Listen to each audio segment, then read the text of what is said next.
Assalamualaikum warahmatullahi wabarakatuh. Selamat pagi dan salam sejahtera untuk kita semua. Bagaimana kabarnya siang ini? Semoga senantiasa dalam keadaan sehat. Dari Studio Dinas Pendidikan Provinsi Sulawesi Selatan, dalam program Smart School, Generasi Smart berkarakter cerdas.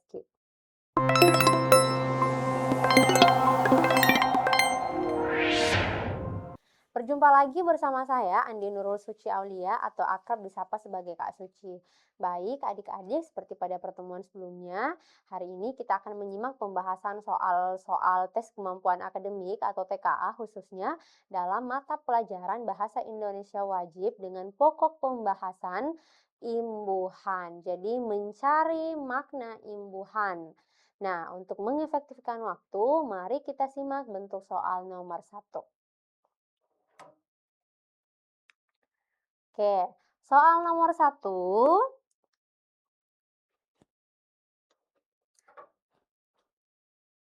Perhatikan soal nomor 1. Yang ditanyakan, fungsi beran pada kata bertabrakan sama dengan beran pada kalimat. Jadi, kalimat soal, pagi tadi ada mobil bertabrakan. Nah, jadi untuk menyelesaikan soal seperti ini, adik-adik harus tahu dulu apa arti dari kata yang ditanyakan dalam soal. Yang ditanyakan tadi kan kata bertabrakan. Pagi tadi ada mobil bertabrakan. Kata bertabrakan di sini mempunyai makna menyatakan saling. Jadi bertabrakan, saling ada lawannya. Sama dengan misalnya kalau saya katakan bertatapan, berarti ada lawannya yang ditemani bertatapan mata, saling bertatapan. Jadi kita mau cari yang mana di antara alfa sampai error yang sama-sama menyatakan makna saling. Kita cek opsi alfa. Orang tua itu berkacamata anti radiasi. Kalau kata berkacamata, ini bukan menyatakan saling, tetapi mengenakan. Oke.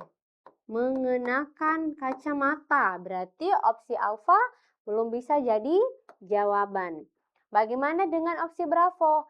Anak-anak sekolah itu berpakaian. Kata berpakaian hampir sama dengan opsi alfa, sama-sama menyatakan makna mengenakan. Bravo juga belum bisa sebagai jawaban. Opsi Charlie, kalau tidak berhalangan, pasti saya akan datang. Kata berhalangan ini artinya tidak sempat hadir.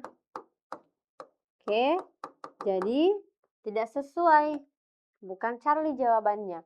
Tersisa dua opsi antara delta dan error. Kita cek opsi delta. Anak-anak berlarian keluar.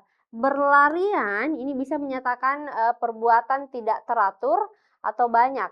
Seperti kalau misalnya saya bilang beterbangan. Beterbangan itu kan banyak debu yang terbang ke sana kemari. Sama dengan kata berlarian. Jadi artinya dia berlari atau lari ke sana kemari.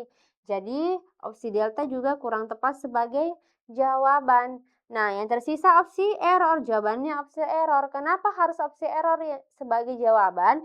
Perhatikan kata bersalaman. Bersalaman ini sama-sama menyatakan saling sama dengan soal. Kalau bersalaman kan artinya ada yang ditemani berjabat tangan. Iya kan? Tidak mungkin bersalaman baru tidak ada temannya. Oke. Jadi untuk soal nomor 1 ini tips menjawabnya, cari dulu apa arti dari kata berimbuhan tersebut, kemudian sesuaikan dengan konteks kalimatnya. Untuk soal nomor 1 jawabannya opsi error. Sekarang kita pindah ke soal berikutnya. Soal berikutnya, kalimat yang tidak benar pembentukan katanya adalah, jadi kita mau cari pembentukan kata.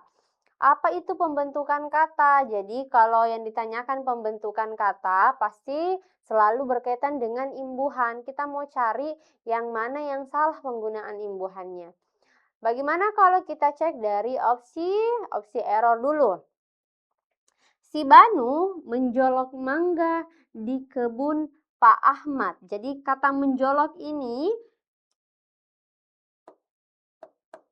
imbuhannya kata dasarnya jolok. Oke, yang artinya kalau menjolok berarti menengadahkannya. Suatu benda, suatu tongkat atau apa untuk mengambil sesuatu. Jadi yang ini sudah benar pembentukan katanya. Bagaimana dengan aksi delta? Anak-anak sedang belajar mengarang. Mengarang imbuhannya dari imbuhan bertemu dengan kata dasar karang. Oke. Kenapa berubah, Kak? Bukannya tadi mengarang, seharusnya kan kata dasarnya seharusnya mengkarangnya. Nah, untuk soal seperti ini berlaku dalam bahasa Indonesia ada namanya nasalisasi. Apa itu nasalisasi?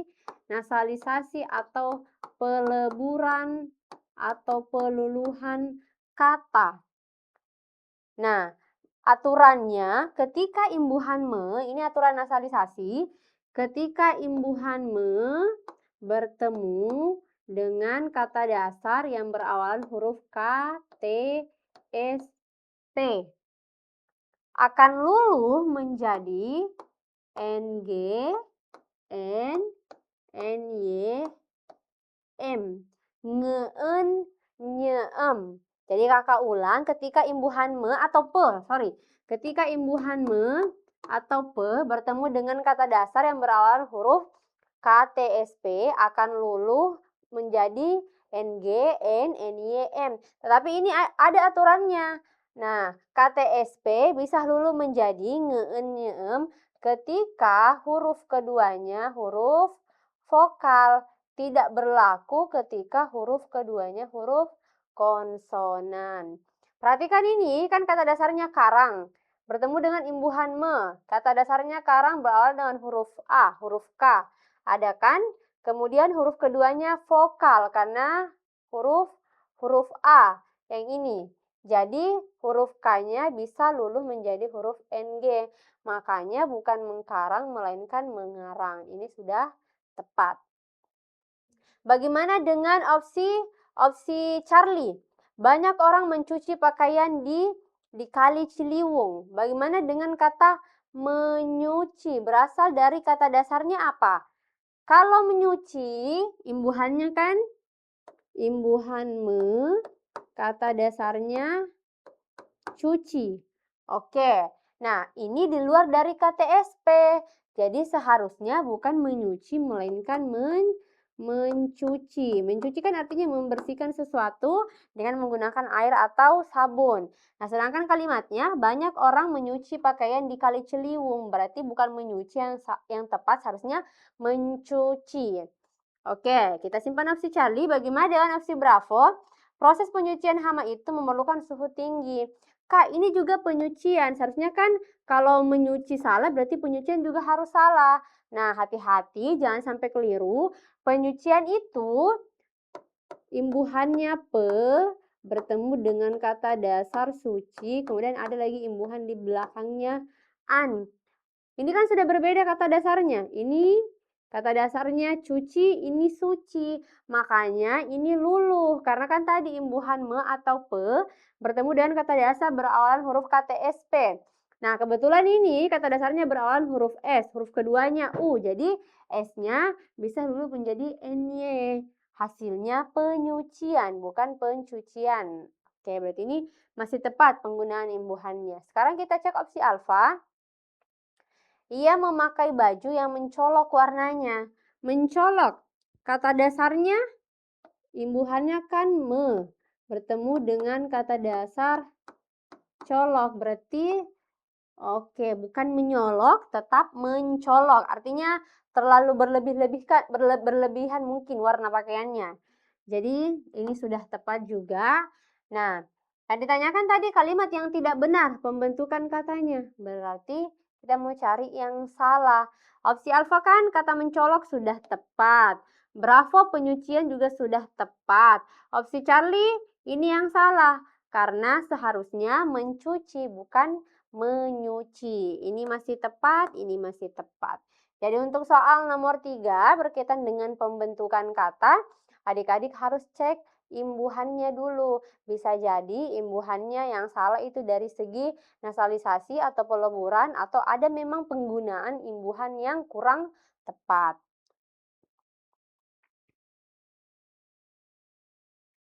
Sekarang kita cek soal berikutnya. Penulisan kata berimbuhan berikut benar kecuali. Berarti yang dicari yang salah karena ada kata kecualinya. Kita mau cari yang salah. Untuk soal seperti ini, kakak ada trik. Imbuhan itu kan ada yang imbuhan letaknya di awal, ada di akhir, ada di tengah, ada di awal dan akhir.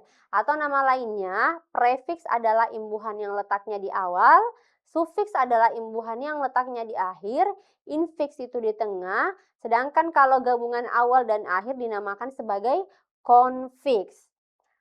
Jadi triknya seperti ini. Ketika prefiks tadi artinya apa? Imbuhan yang letaknya di awal. Ketika prefiks bertemu dengan KD kuadrat, ini penulisannya dipisah. Oke, contohnya imbuhannya kata dasarnya kerjasama. Bekerja sama. Oke, ini kan ada imbuhannya, perhatikan. Imbuhannya kemudian kata dasar pertama, kata dasar kedua. Ini kata dasar, ini kata dasar. Makanya penulisannya dipisah. KD kuadrat ini artinya deh kata dasarnya ada 2. Oke, paham? Sekarang aturan yang selanjutnya, ketika KD kuadrat bertemu dengan sufiks. Sufiks atau imbuhan yang letaknya di akhir. Penulisannya masih dipisah.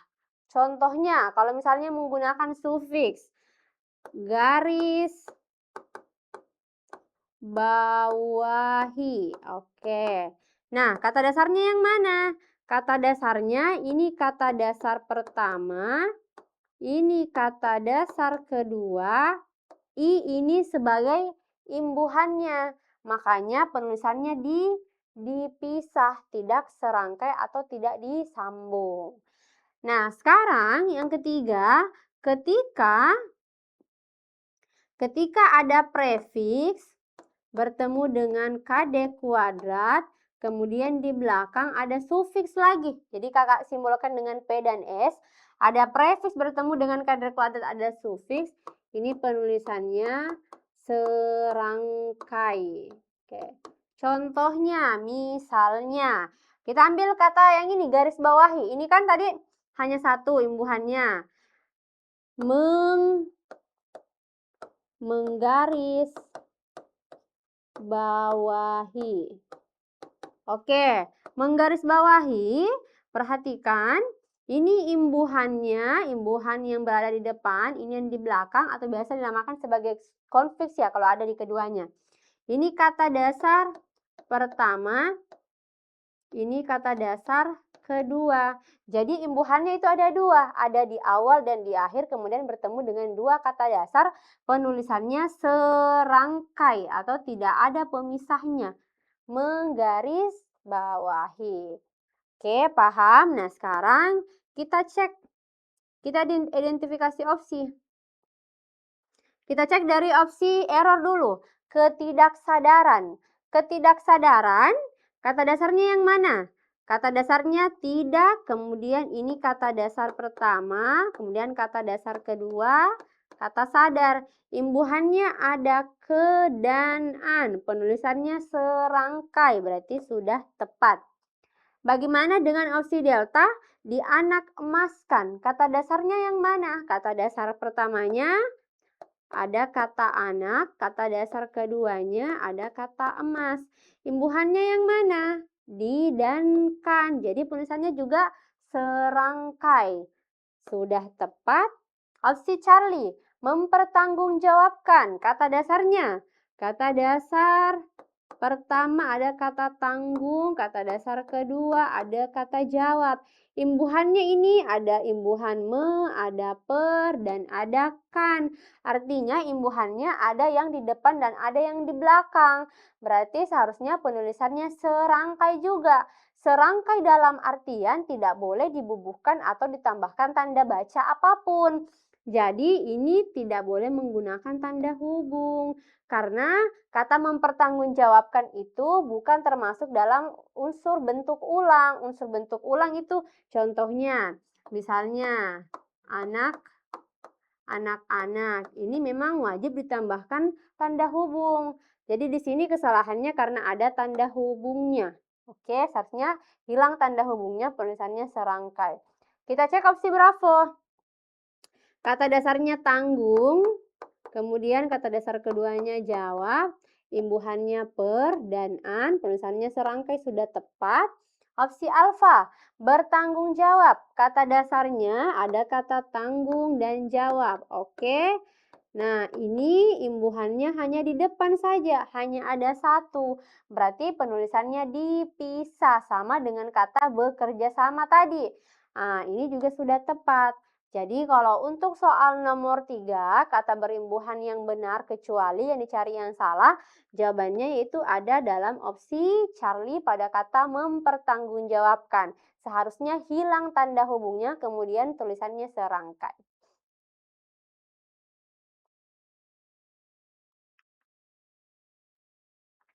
Baik, kita pindah ke soal berikutnya.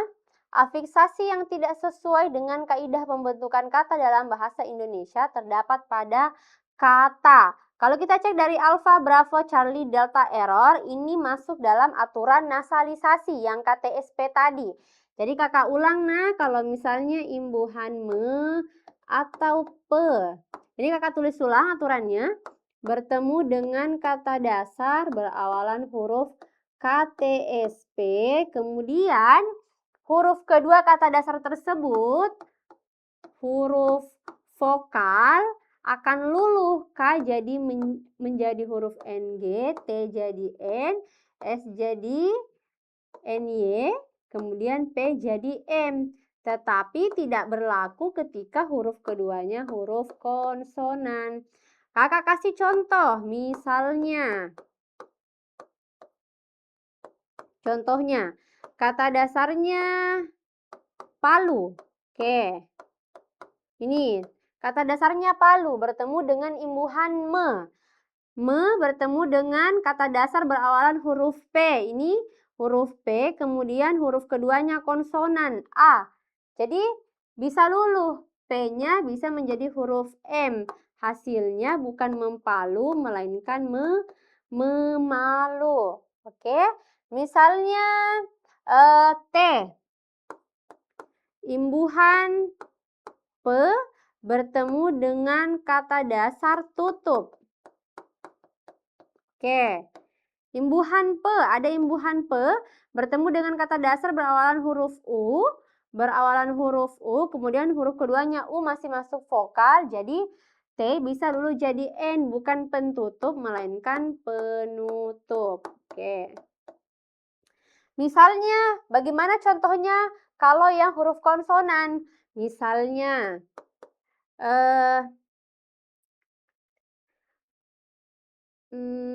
imbuhannya me bertemu dengan kata dasar transfer. Oke, imbuhan me bertemu dengan kata dasar transfer. Oke, transfer kata dasarnya T. Yang ini kan, ada kata dasar T, kemudian huruf keduanya R, yang ini.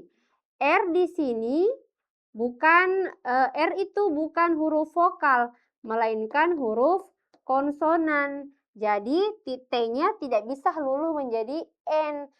Kata dasarnya harus tetap nanti kalau berubah.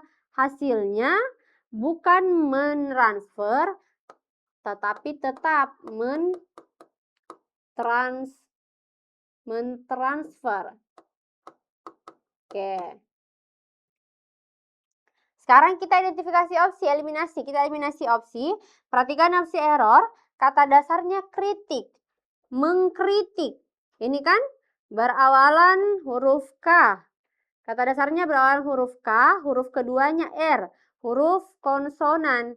Jadi tidak bisa berubah menjadi mengeritik, kata dasarnya tetap kritik, mengkritik. Ini sudah tepat. Nah, sekarang kita cek opsi delta, petelur. Bagaimana dengan petelur? Kata dasarnya kan telur, jadi seperti ini. Imbuhannya pe bertemu dengan kata dasar telur. Seharusnya bukan petelur dong Kak, melainkan penelur. Nah, hati-hati, petelur itu artinya yang menghasilkan telur. Jadi kakak ulang, petelur artinya dalam KBBI yang menghasilkan telur. Nah, kalau hasilnya menjadi penelur, tidak baku. Karena dalam KBBI tidak ada kata penelur, yang ada kata petelur. Oke, jadi ini juga sudah tepat. Nah, bagaimana opsi Charlie? Mengecat. Bagaimana dengan kata mengecat? Kata dasarnya apa? Kata dasarnya yang ini, CAT, chat. Nah, seharusnya ini sudah tepat. Kenapa? Kata mengecat ini aturannya masuk dalam morfofonemik. Oke, kakak ulang di sini. Masuk dalam aturan morfofonemik. Atau nama lainnya perubahan fonem. Oke. Yang ini. Perubahan fonem. Aturannya ketika imbuhan me atau pe bertemu dengan kata yang bersuku kata satu akan mengalami penambahan fonem. Fonem apa? Yaitu NGE. Jadi ketika imbuhan me bertemu dengan kata dasar suku kata satu. Oke. Akan mengalami tadi penambahan fonem. Jadi yang bertambah itu yang ini. Oke. NGE untuk opsi Charlie. Jadi mengecat sama dengan kalau misalnya kata dasarnya bom. Harus ada penambahan fonemnya. Pengebom atau mengebom, mengerem. Oke, jadi ini juga sudah tepat. Opsi Bravo menulis ini berlaku nasalisasi, kata dasarnya tulis tapi luluh menjadi N. Sudah tepat. Menserap. Bagaimana dengan opsi Alfa? Kata dasarnya kan serap. Imbuhannya me. Imbuhan me bertemu dengan kata dasar berawalan huruf S, huruf keduanya vokal. Jadi S-nya bisa luluh menjadi huruf N dan Y. Hasilnya bukan menserap, seharusnya menyerap. Oke.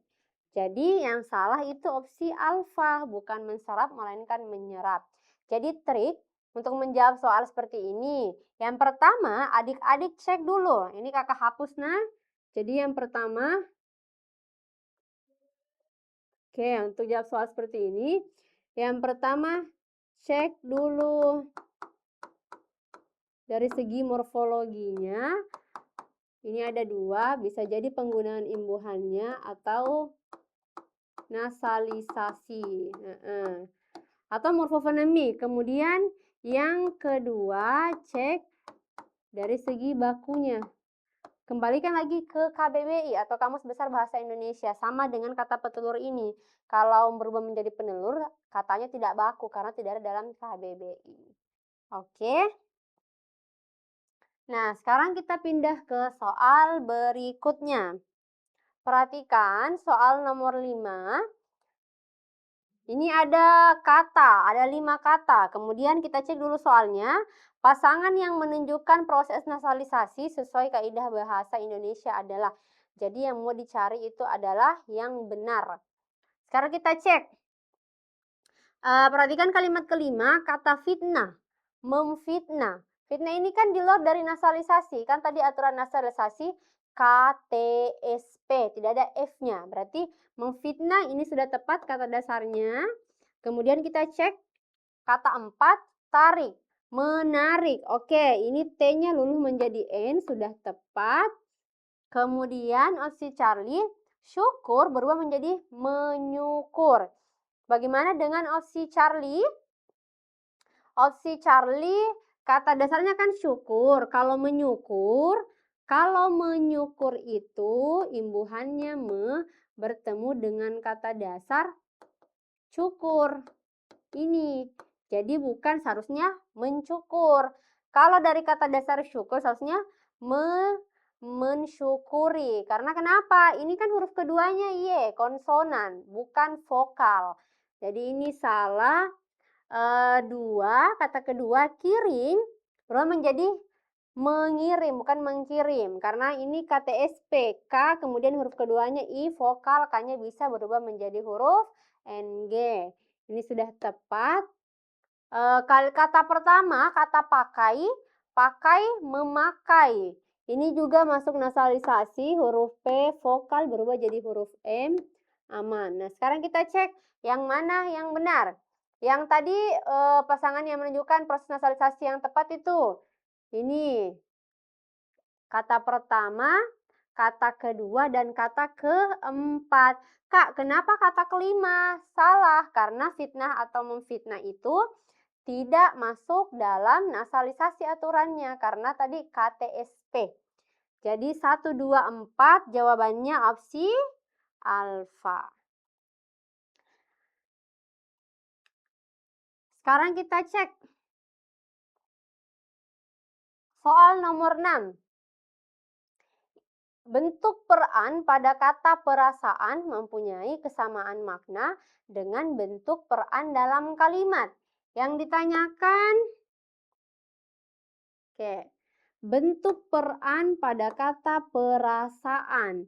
Ini adalah program yang mengelola perasaan dan konflik yang kuat. Makna imbuhan peran itu ada beberapa. Yang pertama, ini kakak tulis di sini, makna imbuhan peran. Makna imbuhan peran menyatakan hal atau keadaan. Contohnya perdamaian.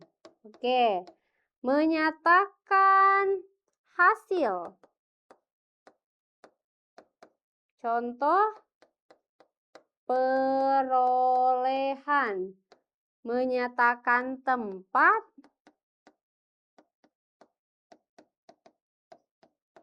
Contohnya perkampungan. Kemudian misalnya terakhir menyatakan kumpulan.